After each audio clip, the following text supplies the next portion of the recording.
penjelasan mengenai ventilasi pernafasan, mungkin tidak harus reschedule. Jadi kita anggap perkuliahan ini sudah kita padakan gitu ya. Baik Baik, dok. jadi sebetulnya sudah pernah juga disampaikan pada saat kita kuliah BBS. Nah, ini adalah introduction-nya bahwa primary function daripada respirasi itu adalah untuk mengambil oksigen yang akan digunakan oleh sel dan untuk mengeliminasi CO2 yang merupakan waste product dari sel setelah melakukan metabolisme. Nah, akan tetapi seperti yang juga sudah pernah disampaikan pada waktu BBS bahwa respiratory system memiliki non-respiratory function. Yaitu yang pertama untuk menyediakan rute untuk mengeluarkan uap air dan mengeliminasi panas dari tubuh, kemudian untuk meningkatkan venous return. Bagaimana cara meningkatkan venous return? Karena pada saat inspirasi tekanan intratorakal itu menjadi rendah, maka darah yang akan kembali ke jantung menjadi lebih mudah karena tekanan intratorakalnya menjadi lebih rendah. Kemudian dia juga berkontribusi untuk memaintain keseimbangan asam basa, yaitu dengan cara CO2 kalau misalnya dia sampai ke dalam darah, maka kemudian karena CO2 sifatnya larut dalam air, maka dia akan banyak sekali yang berkombinasi dengan air, yang berikatan dengan air, mungkin sekitar 73%, maka akan membentuk H2CO3 yang kemudian nanti akan terurai menjadi H+ dan HCO3-. H+ sifatnya asam, ya. Jadi kalau misalnya CO2-nya banyak, maka pH-nya akan rendah.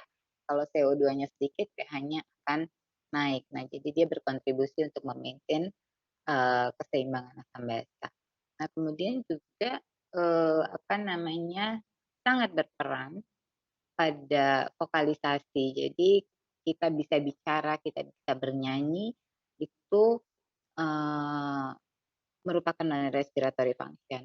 Kemudian sebagai mekanisme defensif untuk benda asing apabila dia terhirup. Jadi seperti tutorial kemarin refleks batuk ya, dan juga satu lagi adalah refleks.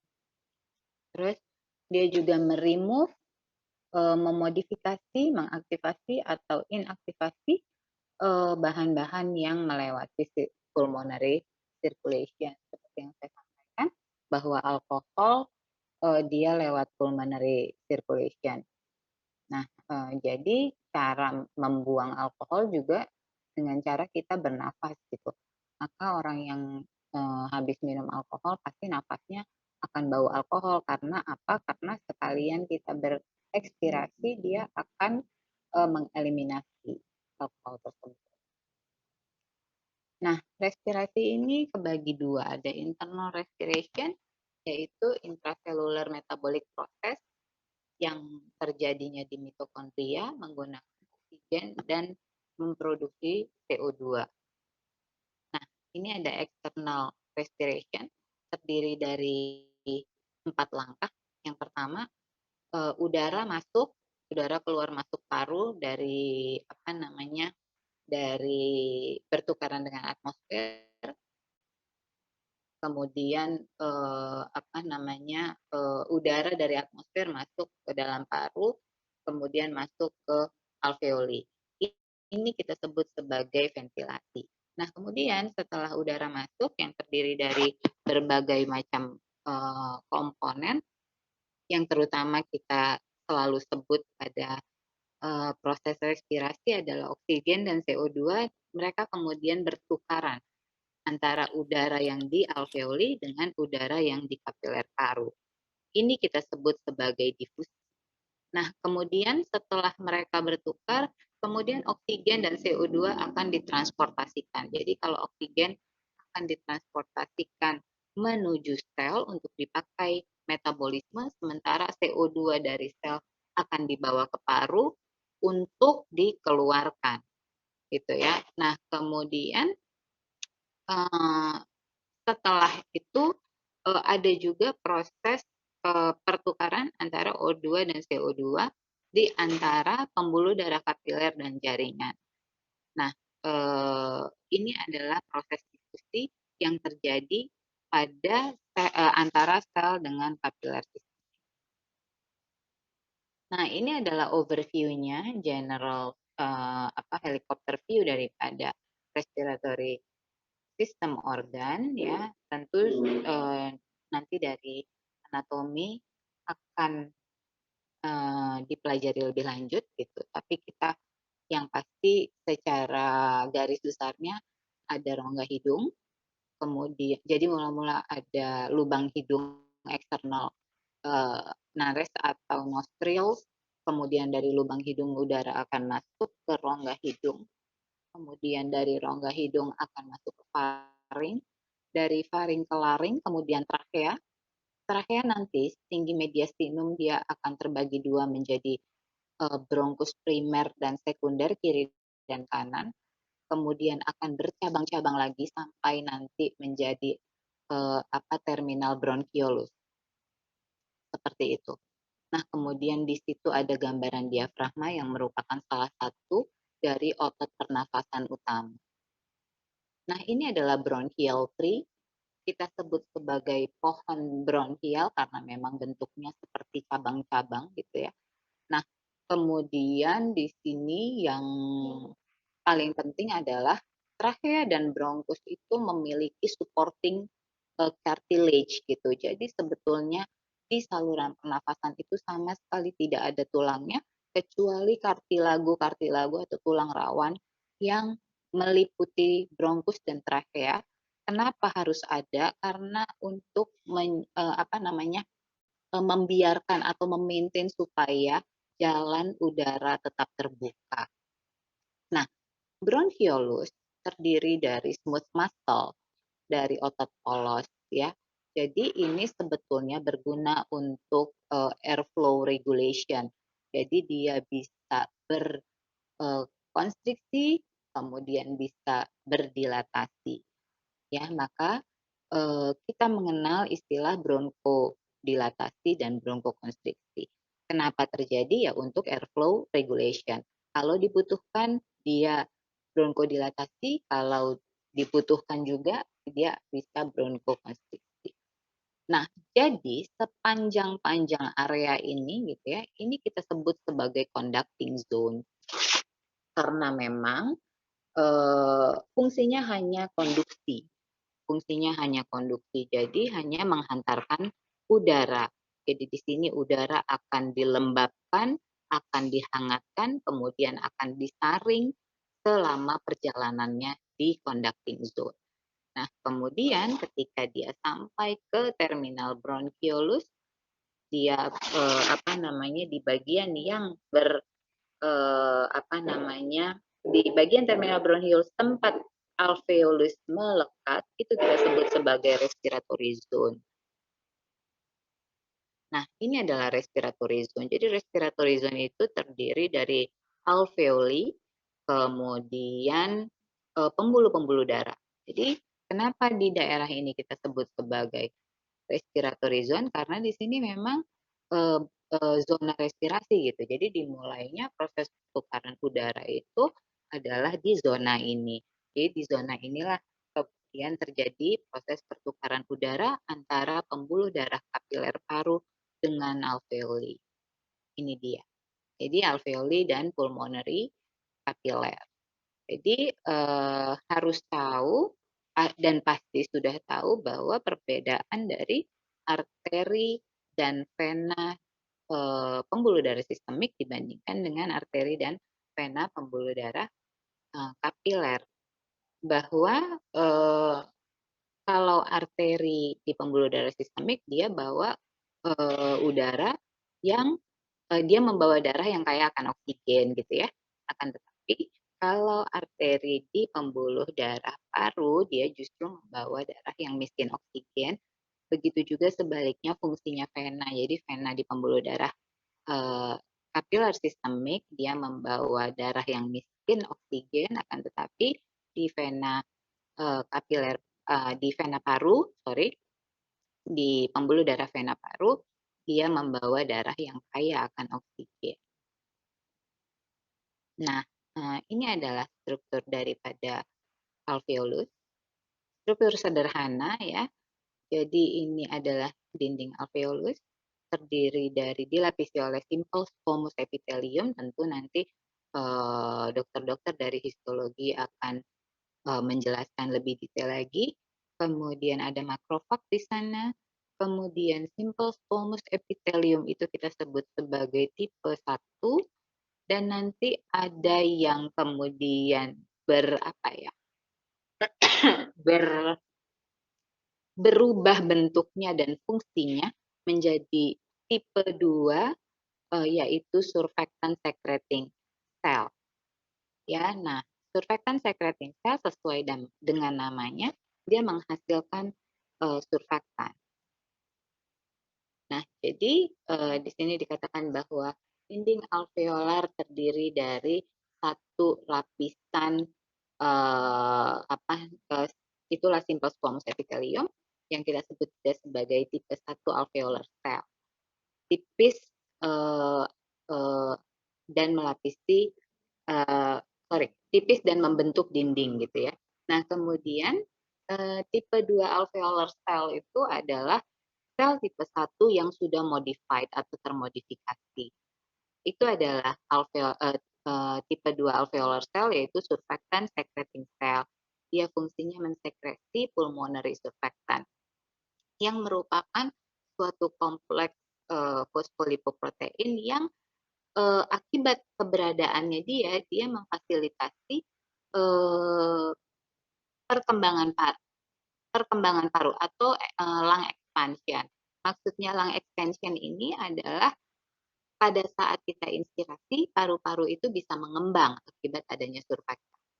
Nah, kemudian ada makrofag yang fungsinya selalu kalau makrofag adalah defensif ya, mekanisme pertahanan tubuh. Sampai sini suara saya masih jelas nggak sih? Masih jelas. Masih jelas ya. Kemudian di alveolus ada yang namanya pori-pori-con atau minute pores of con. Ini keberadaannya di dinding daripada alveolus. Nah, jadi ini adalah kayak kolateral, bukan kayak, dia adalah collateral ventilation. Jadi inilah sulitnya kalau misalnya daring ya. Jadi coba dibayang-bayangkan. Alveoli dia kayak anggur kan. Jadi banyak bulat. Oke. Kalau kamu pernah makan anggur, ya kalau kamu pernah beli anggur dan kemudian makan anggur, kalau kamu perhatiin bulat-bulat si anggur ini nggak akan mungkin diameternya sama semua, gitu ya kan? Nah, bahkan kalau misalnya kamu beli anggur dan tidak teliti, ternyata ada satu anggur atau beberapa anggur yang adanya di dalam itu tuh malah kayak udah kempes, kayak udah kolaps gitu. Nah, jadi begitu juga dengan alveoli gitu.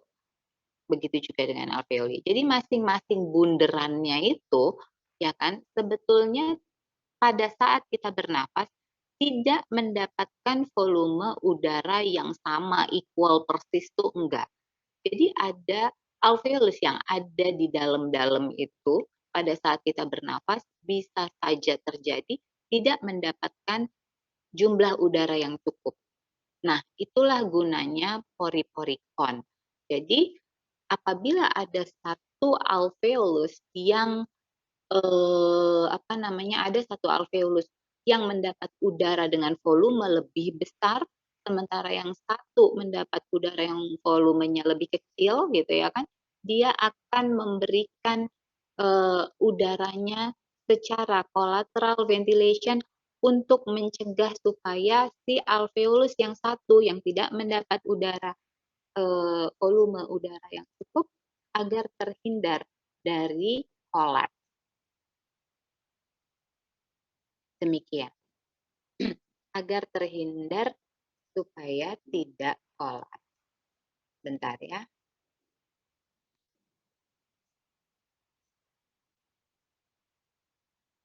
Baik, kemudian sebentar.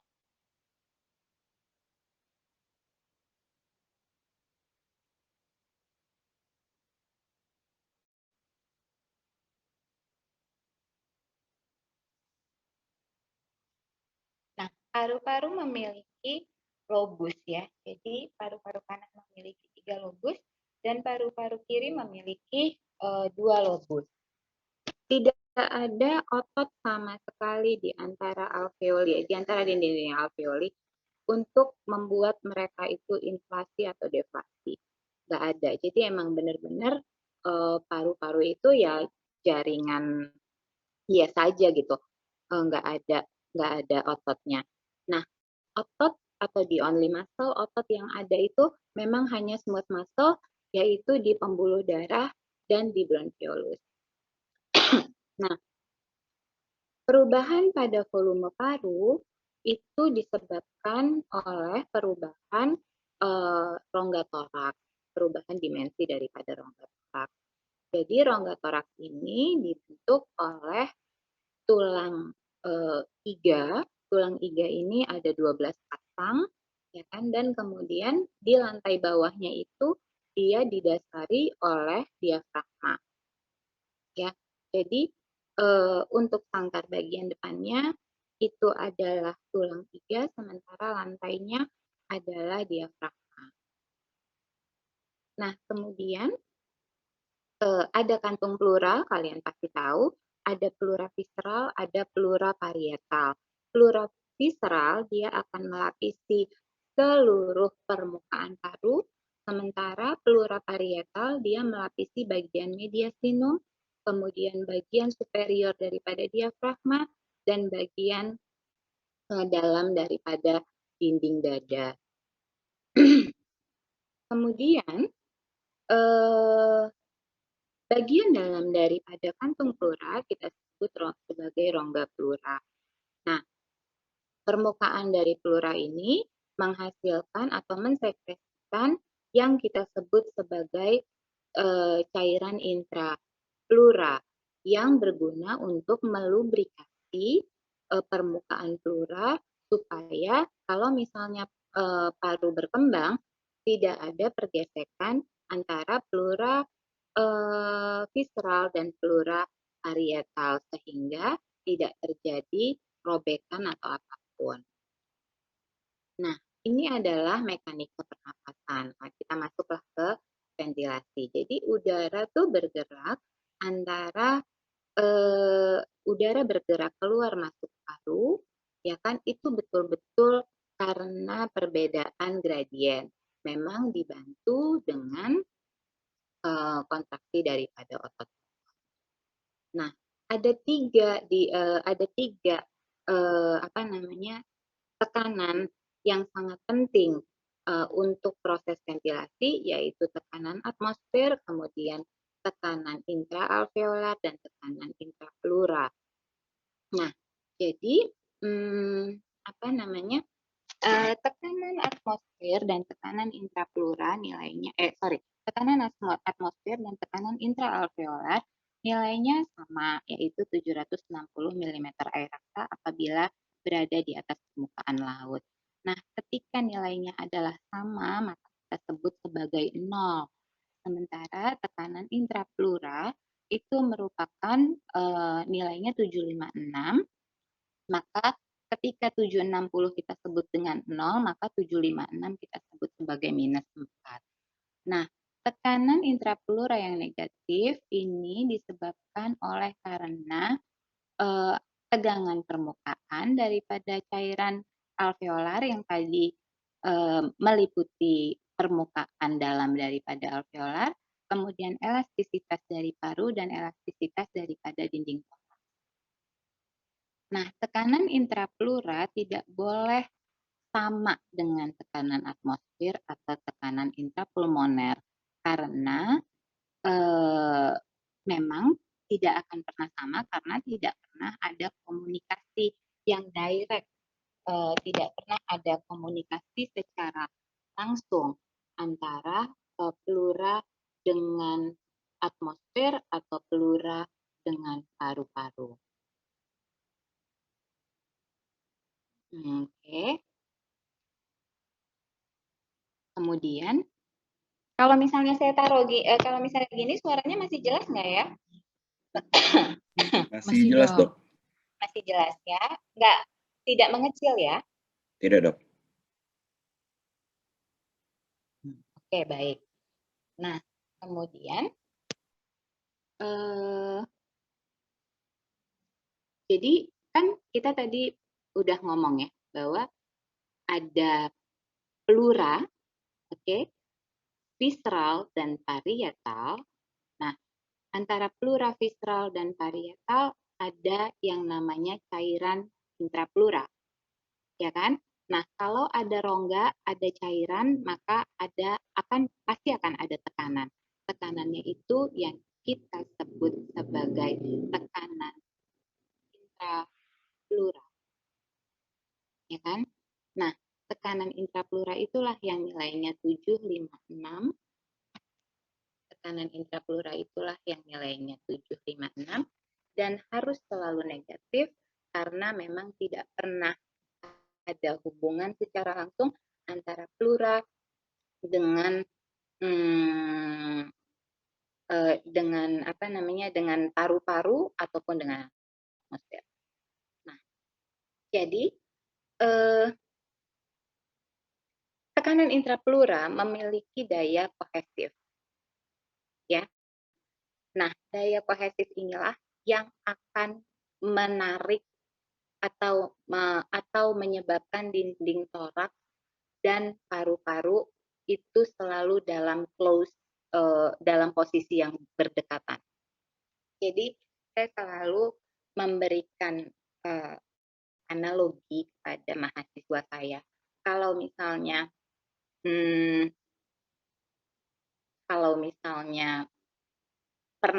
pasti pernah ya, objek gelas dengan cover gelas, ya kan? Kalau misalnya objek gelas ditaruh cover gelas, kemudian dibalikin, pasti cover gelasnya akan turun dan kemudian pecah, ya.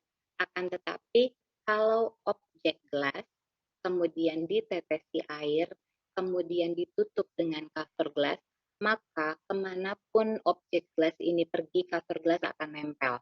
Jadi kurang lebih itulah yang terjadi pada daya cohesiveness daripada cairan intrapleura. Jadi kalau misalnya kita mau inspirasi, ya kan, maka kita akan mengembangkan rongga toraks. Pada saat kita kembangin rongga toraks, karena ada daya kohesiveness daripada cairan intrapleura, maka pada saat rongga toraks itu maju, maka paru-paru akan ikut maju. Jadi pada saat rongga toraks maju, maka paru-paru akan segera maju juga untuk mengisi rongga toraks. Baik. Nah, kemudian kenapa harus begitu? Karena memang adanya cohesiveness, ya kan? Cohesiveness dan transmural pressure gradient, yaitu si minus itu tadi, dia bertindak sebagai suction untuk mencegah supaya jangan sampai dinding toraks sama paru-paru itu malah jauh-jauhan gitu. Nah, ketika tekanan intrapleura itu tidak lagi negatif, maka daya suction-nya nggak ada. Bisa saja ketika rongga toraks maju, paru-paru tidak tertarik untuk ikut maju. Bukan tidak tertarik, maksudnya tidak, tapi dia tidak terikut karena daya cohesiveness-nya hilang dan transmural pressure gradient-nya hilang.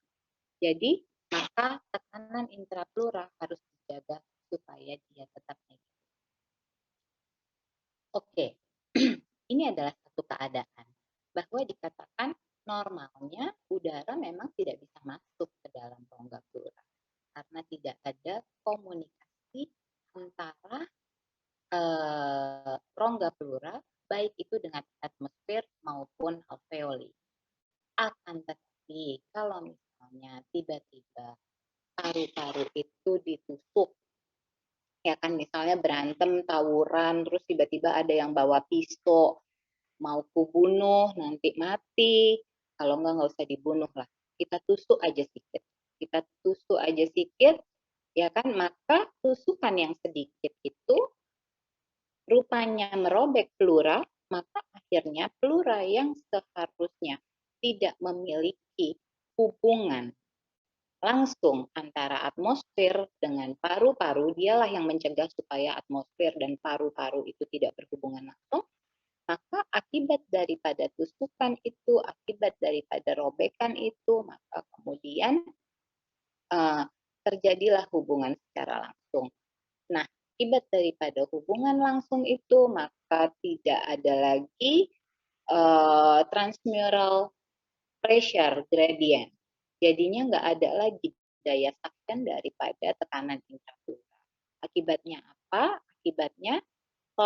Akibatnya paru-paru akan kolaps. Kenapa?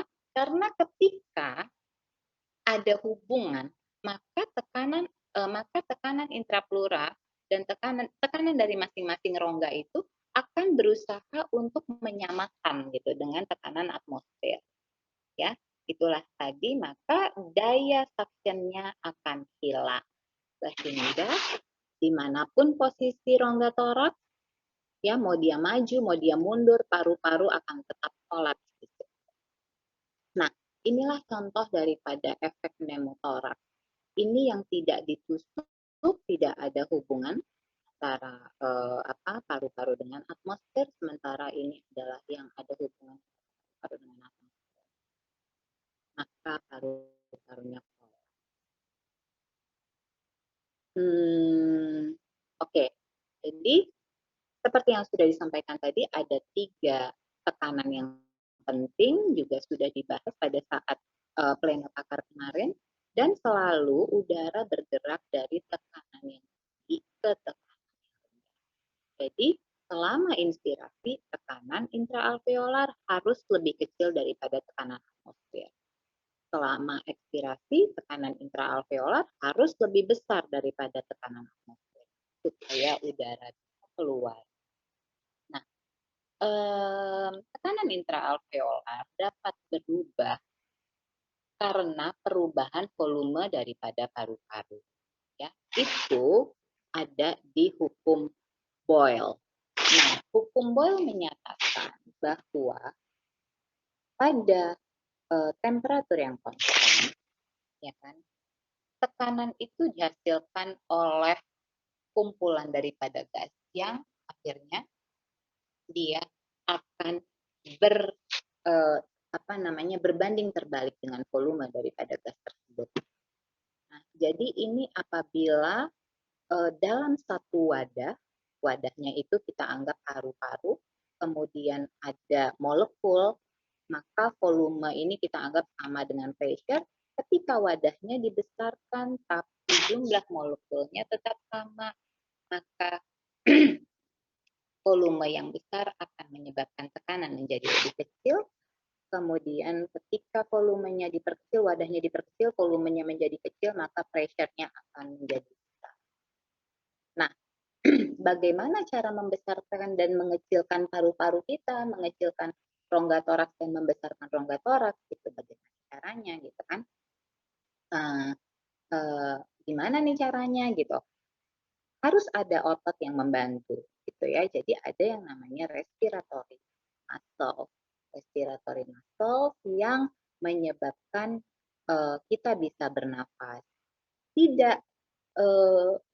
Tidak memiliki keterkaitan langsung pada volume paru, ya kan? Akan tetapi dia merubah volume daripada rongga toraks. Dan sebagaimana yang sudah kita ketahui mengenai tekanan intrapleura dan kohesiveness daripada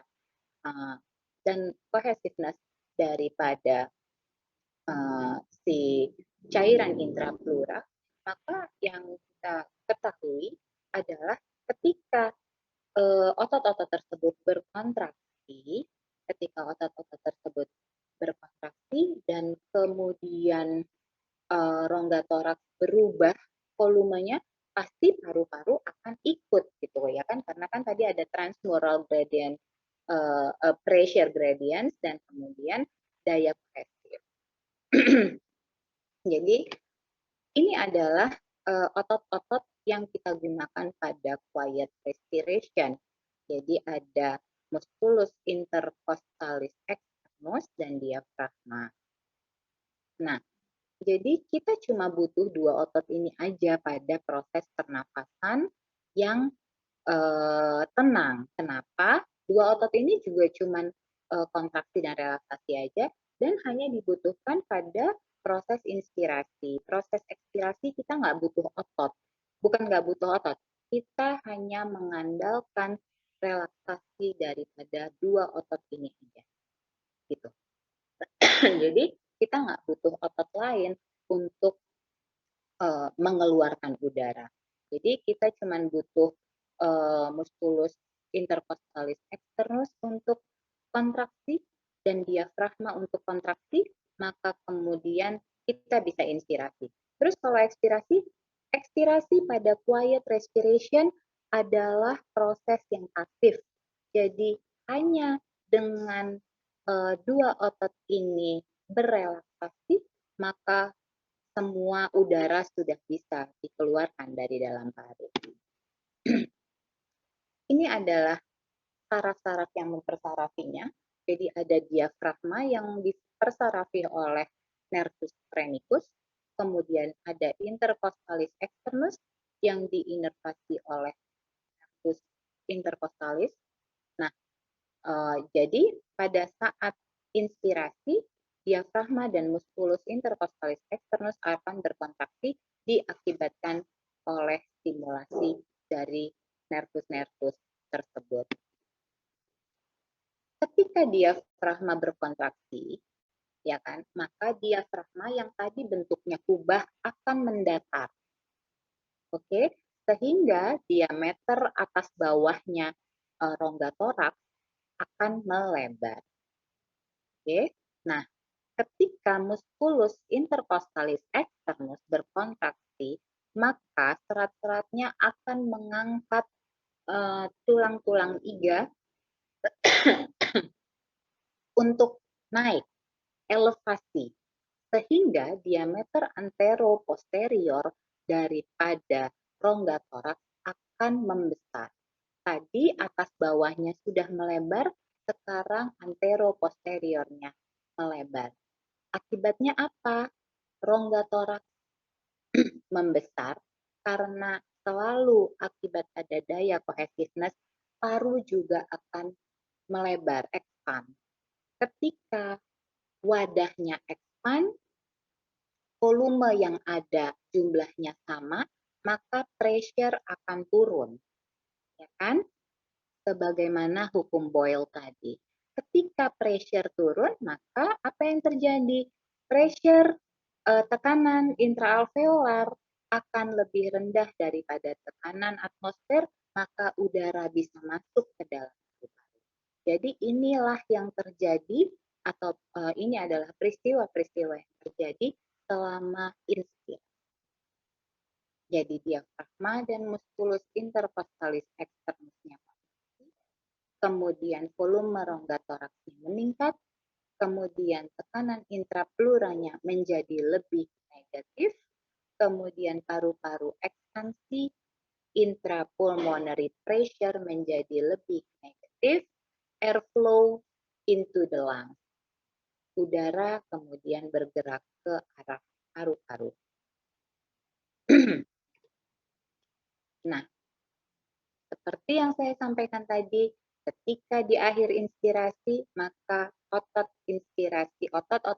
inspirasi akan relaksasi, diafragma yang tadinya mendatar akan kembali ke bentuk kubahnya lagi, kemudian iga-iga yang berelevasi akan kembali secara gravitasi menurut gravitasi menjadi depresi lagi dia turun, ya kan? Maka baik itu rongga toraks maupun paru-paru akan recoil sesuai dengan elastisitas mereka. Nah, ketika wadah mengecil, sementara jumlah molekul tetap sama, kembali ke hukum Boyle bahwa pressure pasti akan meningkat, ya. Maka inilah peristiwa yang terjadi bahwa diafragma dan external intercostalis muscles kemudian akan relax, kemudian volume dari rongga toraks akan mengecil, kemudian tekanan intrapleura menjadi kurang negatif, paru-paru recoil, maka tekanan intrapulmoner akan meningkat lebih dari tekanan atmosfer, maka udara akan bergerak keluar dari paru-paru. Inilah peristiwa yang terjadi pada saat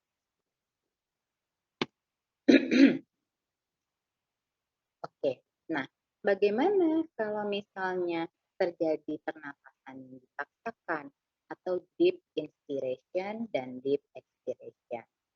Oke, nah pada saat terjadi pernapasan yang dipaksakan, maka otot-otot yang digunakan juga bertambah.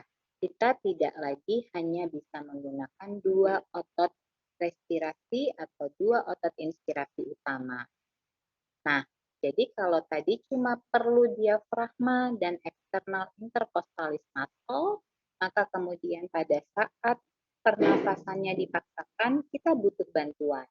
Waktu inspirasi kita butuh bantuan scalenus, sternocleidomastoideus, di samping dua yang utama. Kemudian untuk ekspirasi kita justru butuh banyak lagi ototnya gitu, internal musculus intercostalis internus, kemudian obliquus externus, rectus abdominis, obliquus internus, dan transversus abdominis. Nah, jadi pada saat kita pernafasan kita dipaksakan, maka kita butuh effort yang lebih gitu. Maka kita butuh otot-otot aksesorius yang membantu kita. Ini sudah saya sampaikan bahwa ekspirasi pada quiet breathing itu merupakan peristiwa yang pasif. Kemudian kita lanjut ya.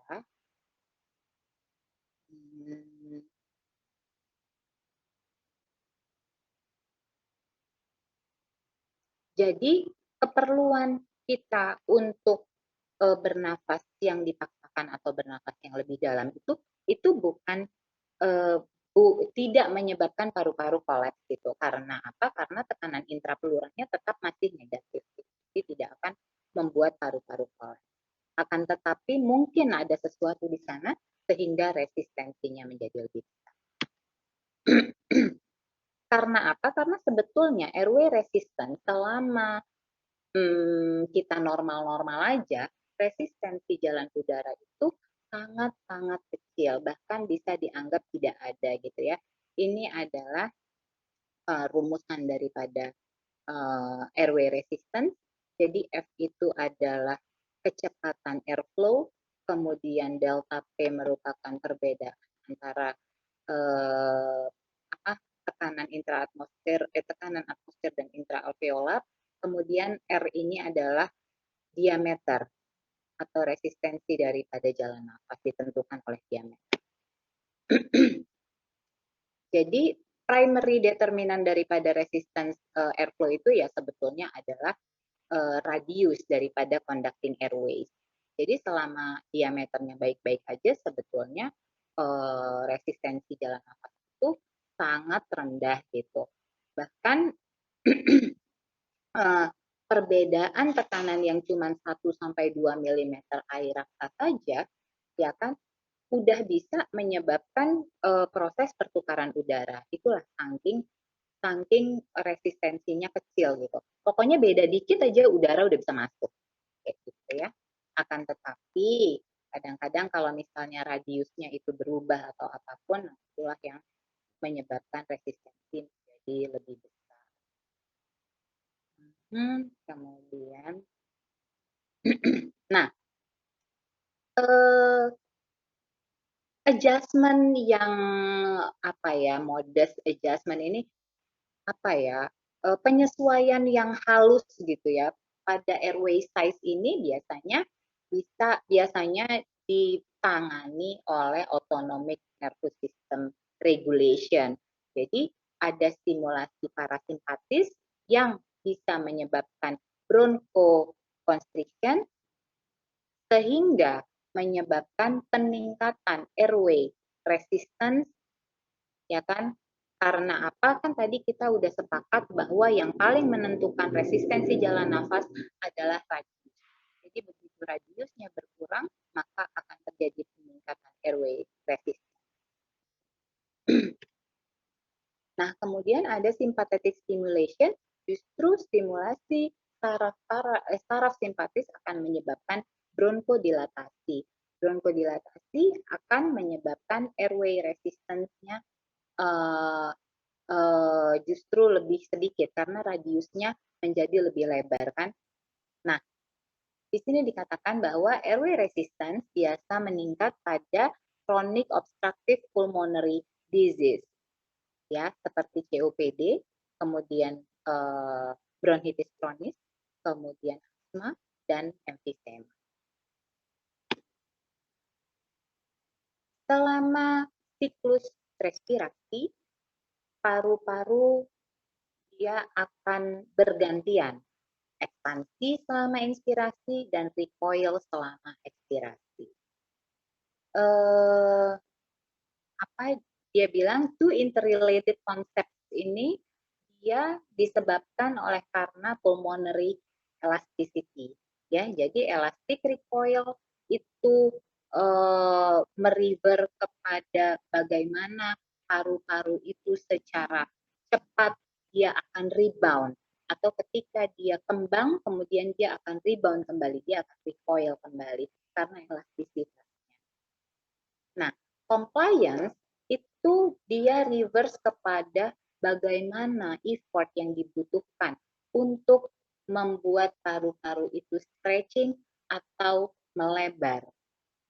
Ya, ini merupakan pengukuran perubahan magnitude pada paru-paru yang kalau misalnya kita mau lihat, kita berikan perubahan pada transmural pressure gradient. Gitu. Jadi bagaimana paru-paru itu compliance itu adalah daya compliance itu bagaimana paru-paru expand, dan recoil itu adalah bagaimana paru-paru bisa kembali ke keberadaan secepatnya setelah dia berekspansi. Itu dia. Ini hanya istilah. Nah, pulmonary elastic behavior itu tergantung pada dua faktor, yaitu elastisitas daripada connective tissue, karena tadi kita sepakat bahwa di paru-paru tidak ada ototnya, hanya jaringan konektif, dan kemudian yang kedua alveolar surface tension.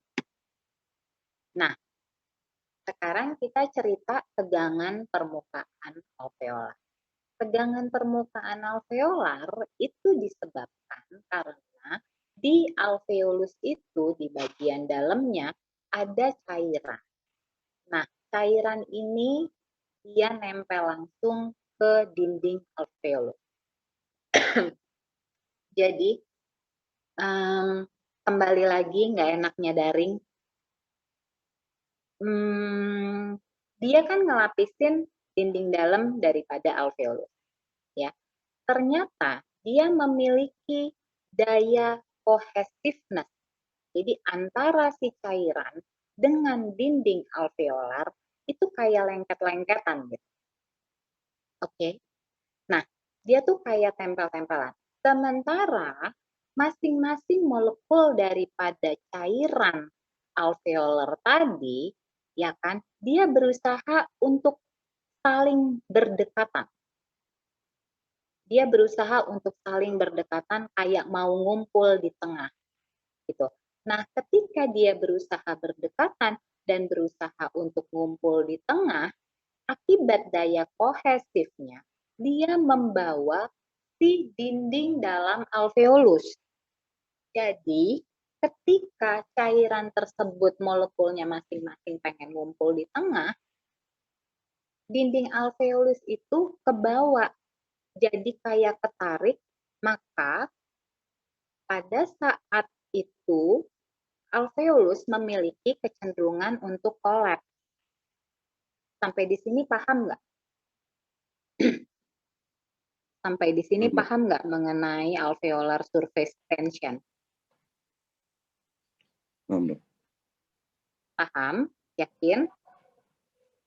Oke, saya anggap paham ya. Nah, jadi makanya kita butuh yang namanya pulmonary surfactant. Jadi pulmonary surfactant ini gunanya apa sih? Cairan yang melapisi bagian dalam dinding alveolar tetap ada, gitu. Dindingnya juga tetap ada, tapi keberadaan surfaktan dia itu melapisi atau memisahkan antara si cairan tadi dengan dinding alveolus tadi. Jadi keberadaan surfaktan akan berada di antara cairan dengan dinding alveolus. Dia adanya di tengah. Oke? Sehingga ketika ada surfaktan, molekul-molekul cairan tadi dia tetap mau bersatu-satu gitu. Tetap saling tarik-menarik, akan tetapi karena ada surfaktan, maka daya tarik-menariknya itu tidak menyebabkan dinding alveolar ikut terbawa. Sehingga si alveolus ini tetap dalam posisinya yang bulat dan tidak lagi memiliki kecenderungan yang besar untuk kolaps. Itu dia fungsi daripada alveolar surfactant. Nah, ada dua keuntungan kalau kita kalau kita menurunkan alveolar surface tension. Tapi sebetulnya bukan cuma keuntungan, bahkan bayi yang usianya kurang dari 37 minggu tidak bisa dilahirkan. Kenapa? Karena paru-parunya belum siap untuk menghasilkan surfaktan. Jadi memang dua keuntungan yang memang surfaktan ini harus ada. Apa itu dua keuntungannya? Satu, dia akan meningkatkan pulmonary compliance. Yang kedua, seiring dengan meningkatnya pulmonary compliance, dia akan mereduksi kecenderungan paru untuk recoil. Ya, jadi ini adalah important factors atau faktor-faktor yang sangat penting untuk memaintain stabilitas daripada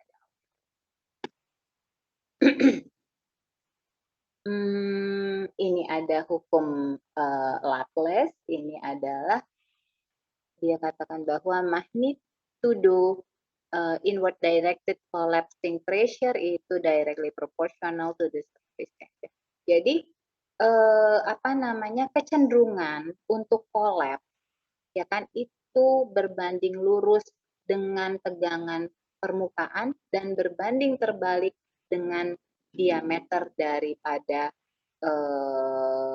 alveolus. Ini dia sebut diameter daripada bubble. Bubble inilah kita aplikasikan sebagai alveolus. Nah, jadi ini adalah rumusannya, P sama dengan 2T dibagi R. P itu adalah inward directed collapsing pressure, tekanan untuk kolaps ke arah dalam.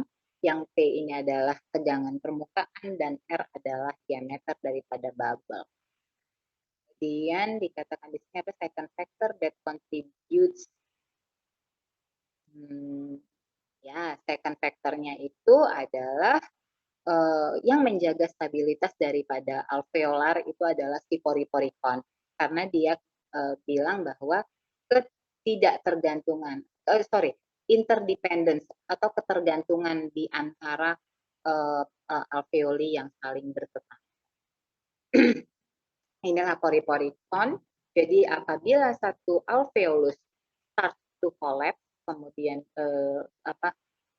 mau kolaps gitu, maka alveoli di sekitarnya akan men-stretch-kan dinding mereka untuk kemudian itulah ventilation, collateral ventilation.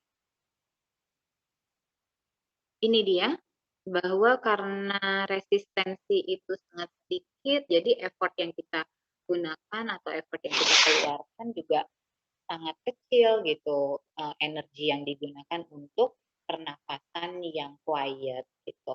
Jadi kerja daripada bernafas itu sebenarnya ringan, tapi dia bisa bertambah pada 4 situasi yang berbeda.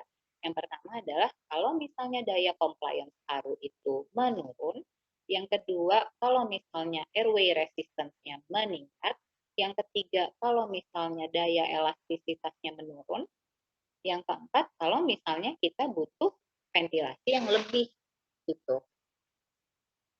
Nah, ini adalah volume dan kapasitas paru. Saya rasa kalau volume dan kapasitas tidak perlu dijelaskan, tapi dibaca saja dan dihafalkan ya. Jadi ada inilah. Oke. Nah, jadi ini saya terangkan sedikit mengenai dead space. Jadi kamu harus tahu bahwa alveolar ventilation itu lebih sedikit dibandingkan dengan pulmonary ventilation karena adanya atau keberadaan daripada dead space. Jadi ada ruang rugi namanya. Jadi tidak bisa kalau misalnya kamu itu tahu bahwa volume tidal kamu 500 gitu ya kan, kamu maunya 500-500-nya itu nyampe ke paru-paru kamu, itu tidak bisa. Karena selalu ada 150 milimeter 150 mililiter yang akan tertinggal pada conducting zone. Jadi kalau kita hirup 500, yang nyampe itu cuma 300 saja. Nah, volume dari seluruh rongga di sistem respirasi selain alveoli dan area pertukaran gas, ini kita sebut kalau udaranya tertinggal di situ, itu kita sebut sebagai anatomic dead space. Nah, sementara ventilated alveoli yang tidak berpartisipasi pada proses pertukaran gas itu kita sebut sebagai alveolar dead space. Nah, physiological dead space itu adalah anatomic dead space ditambah dengan alveolar dead space. Nah, ini pulmonary ventilation itu merupakan volume tidal dikali dengan respiratory rate, sementara alveolar ventilation per minute itu merupakan volume tidal dikurangi dead space volume, ya kan, baru kita kali dengan respiratory rate. Jadi kalau volume tidalnya 500, pada alveolar ventilation itu kita kurangi menjadi 500 dikurang dengan 150. Jadi 350 baru dikali dengan respiratory rate. Oke, itu saja yang bisa saya sampaikan mengenai ventilasi pernafasan. Kita memang alokasi waktunya sampai dengan jam 8 kan, Hafiz? Iya dok, sampai jam 8 saja dok. Baik, berarti kita tidak usah reschedule, sudah dipadakan yang 2 kali pertemuan ya. Baik dok. Baik, apakah sampai di sini ada pertanyaan? Masih ada sisa waktu 1 menit? Nggak ada kali ya. Kalau memang tidak ada pertanyaan, saya ucapkan terima kasih atas waktunya.